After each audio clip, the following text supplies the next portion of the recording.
আল্লাহকে রাজি খুশি করার জন্য হযরত ইব্রাহিম, জোরে বলেন নাম কি?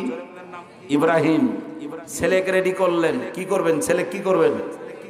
একদিন রাত্রে স্বপ্নে দেখিলেন ইব্রাহিম সগের বেটা দাও গো নবী কুরবানি। জোরে বলুন সুবহানাল্লাহ। এটাই হাদিস। হযরত ইব্রাহিম আল্লাহর নৈকট্য লাভের জন্য, আল্লাহকে খুশি করার জন্য মা হাজরাকে প্রস্তাব দিলেন, বিবি রে শুনে রাখো, আমি স্বপ্নের মধ্যে দেখলাম, একদিন নয় দুদিন নয়, আমি 3 দিন যাবৎ খবে দেখলাম, বিবি রে আমার শখের ছেলে, শখের সন্তান, একমাত্রই আমার বংশের বাতি হযরত ইসমাইল কি আমি জবাই করতেছি, কুরবানি করতেছি। মায়েরা বোনেরা শোনেন, যেমন বাবা তেমন মা তেমন বেটা। মা বলেন, স্বামী এই শব্দ যদি আল্লাহ আপনাকে না দেখায়া আমি হাজরা আমাকে দেখাতো, আল্লাহর কসম আপনার অপেক্ষা করতাম না, আপনাকে আপনার জন্য আমি দাঁড়াইতাম না। আমার আল্লাহকে খুশি করার জন্য, আমার আল্লাহকে রাজি করার জন্য আমার শখের সন্তান ইসমাইল কি মিনায় আরাফাই নিয়ে যে আমি আমার সন্তান কি কুরবানি করতাম। বলুন সুবহানাল্লাহ। রুমি ভাই তো হজ করে আসছেন না, মিনায় আরাফা ময়দান দেখে আসছেন, কোন সুবহানাল্লাহ। আল্লাহ শয়নে স্বপনে প্রকাশ্যে গোপনে জাহিরি বাতুনিতে আল্লাহ পবিত্র মক্কা মদিনা রাসূলের কবর জিয়ারত করার জন্য সকলকে সুযোগ দিন। বলুন আল্লাহুম্মা আমিন। আমার সম্মানিত ভাইয়েরা, হযরত ইসমাইলকে নিয়ে যাচ্ছেন মিনায় আরাফায়। হাজী সাহেবেরা পাথর মারে, কয়টা পাথর মারেন? 60টা। হযরতে মা হাজরা দৌড়ালেন সাফা ও মারওয়া 2 পাহাড়ে। এই 7 পাক দৌড়নটা পৃথিবীর যত মানুষ হজে যাবে, একটা মহিলা মানুষের এই সুন্নত তাকে মেনে নিতে হবে। জোরে বলুন সুবহানাল্লাহ। পাশে আমার হাজী সাহেব আছেন, জাল কথা বলছি না। একটা মেয়ে দৌড়ালেন সাফা ও মারওয়া, একটা মেয়ে মানুষের এই সুন্নত কিয়ামত পর্যন্ত পৃথিবীর যত মানুষ হজে যাবে তাকে মেনে নিতে হবে।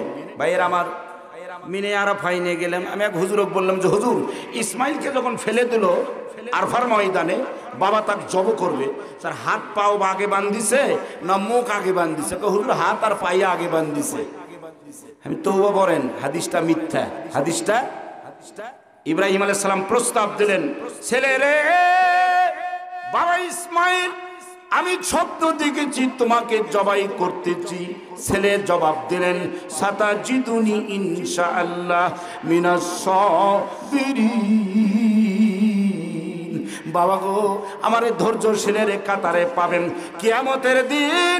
নবী বলেছেন, হাজীদের একটা কাতার হবে, গাজীর কাতার হবে, শহীদের একটা কাতার হবে, নবীদের একটা কাতার হবে, আলেমের একটা কাতার হবে, সাহাবীদের একটা কাতার হবে, পীরের একটা দল হবে, আগুন পুজো করেছে ওদের একটা দল হবে, সূর্য পুজো করেছে ওদের একটা দল হবে। আমার ভাইয়েরা, নবীজি বললেন কিয়ামতের দিনেই ধৈর্যশীলের একটা কাতার হবে। তাই জবাব দিচ্ছেন আপন সন্তান, পিতা গো, আপনি যা খবে দেখেছেন তাড়াতাড়ি বাস্তব প্রমাণ করে পৃথিবীর মানুষকে দেখান, আমার আল্লাহকে রাজি করেন, খুশি করেন। ভাইরা আমার, হযরত ইব্রাহিম আলাইহিস সালাতু সাল্লাম, আল্লাহ বলেন ইব্রাহিম চোখটা মুছে ফেলাও। হযরত ইব্রাহিম চোখ মুছলেন। আল্লাহ বলেন ইব্রাহিম, যতক্ষণ আমি পারমিশন না দেব এতক্ষণ চোখ তুমি খুলতে পারবে না। ভাইরা আমার, হযরত ইব্রাহিম চাকু চালাচ্ছেন, ছেলেটা বলছেন, বাবা গো, মনে হয় আপনার বয়স শেষ, বৃদ্ধ মানুষ, কি হলো আপনি চাকু চালান।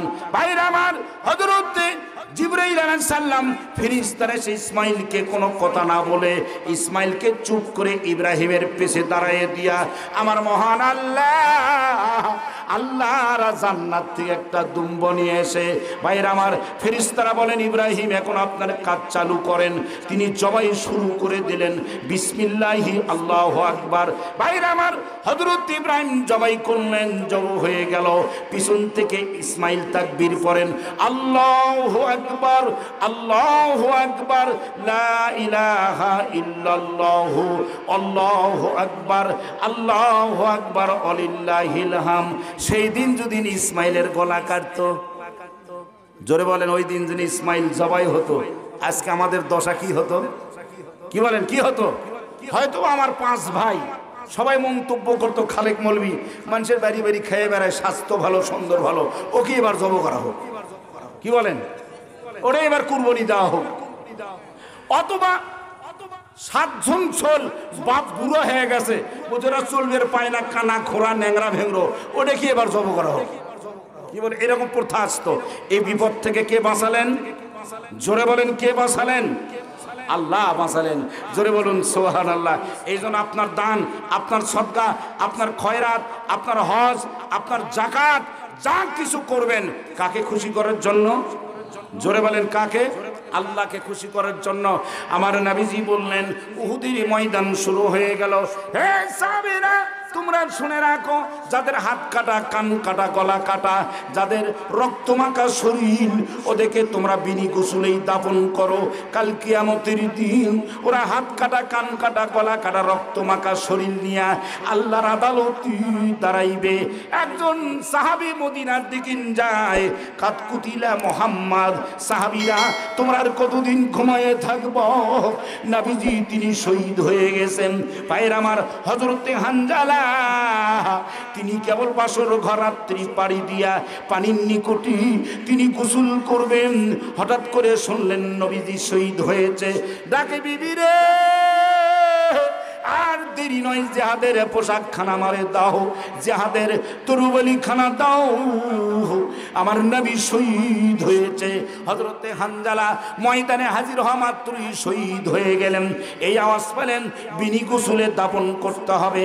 হানজালার স্ত্রী উহুদের ময়দানে যা বলেন, নবী সবাইকে বিনি গোসলে দাফন করবেন, কিন্তু আমার স্বামীকে না। নবী গো, আমার স্বামী অপবিত্র অবস্থায় মারা গেলেন। নবী বললেন, ওরে সাহাবীরা, হানজালার লাশটা কোথায় বের করো। হানজালার লাশটা পেচ্ছেন না। আমার নবী দু চোখের পানি ছেড়ে দিয়ে কান্না শুরু করলেন। মনে হয় হানজালার লাশটা কাফেরেরা নিয়ে গ্রেফতার করেছে। আমার আল্লাহ আমার নবীর দৃশ্য দেখে জিবরাইলকে বললেন, জিবরাইল রে, তাড়াতাড়ি আমার রাসূলকে জেনে দাও, যেই হানজালা দুনিয়ার গোসলকে ভুলে গেল, যেই হানজালা পবিত্রতা ভুলে গেল, একমাত্র আমার রাসূলের তৌহিদি দ্বীনের জন্য আমি আল্লাহ চাই না দুনিয়ার কোনো পানি দিয়া গোসল হবে।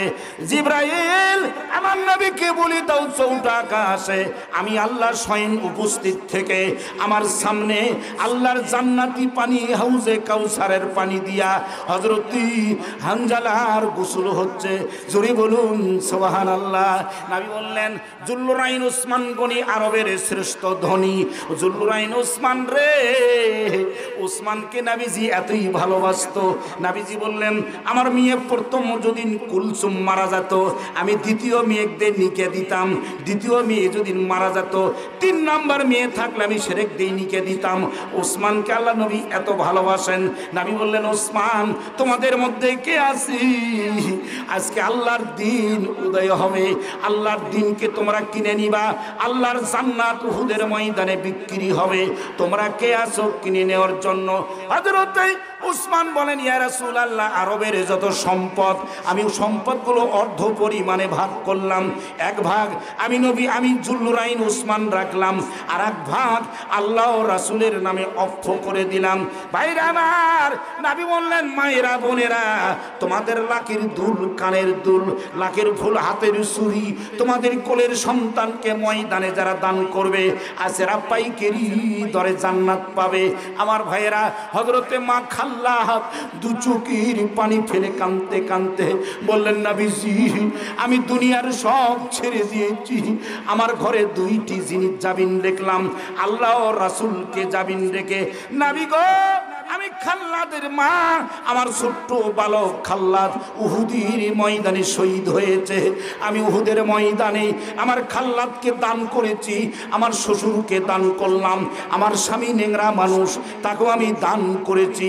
নবী গো, উহুদের ময়দানে আমি খাল্লাদের মা হিন্দা আমার জানটাও দান করে দিলাম। নবী বললেন, ও মেয়েরা ছেলেরা তোমরা দেখো, জান্নাতি মানুষ যদি দেখতে চাও খাল্লাদের মায়ের দিকে তাকাও, জান্নাতি মহিলা যদি দেখতে চাও হযরতে হানজালার স্ত্রীর দিকে তাকাও। মায়েরা বোনেরা আমার, এই নেপালতলি সরাতলি 60 ডিগ্রির মেয়েরা যারা এসেছেন মাহফিলে, বাইগুনির মা বোনেরা যারা, ধনঞ্জয় সোনাপুরের মা বোনেরা যারা আসছেন, আমি জানতে চাই হযরতে খাল্লাদের মায়ের মতন একজন দানবীর মা কে আছেন? 10,000, 5,000, 20,000 টাকা দান করবেন। আমার ভাইয়েরা, আপনাদের কাছে আমার দাবি, এই প্রতিষ্ঠানকে কিয়ামত পর্যন্ত থাক ইনশাআল্লাহ।